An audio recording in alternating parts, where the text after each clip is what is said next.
पवित्र कुरुक्षेत्र की भूमि पर हवाएं भविष्य और युद्ध की कहानी बयां करती थीं। दो वीर खड़े थे, किस्मत से बंधे, धर्म से भंटे।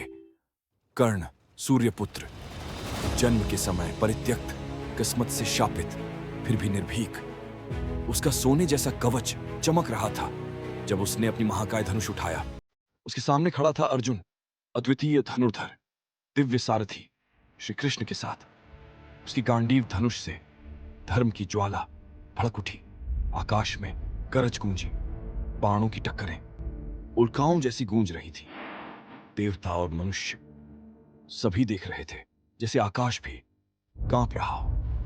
कर्ण का रथ भूमि में समा गया। उसने आकाश की ओर देखा, अविचलित। अर्जुन का अंतिम बाण निकल पड़ा।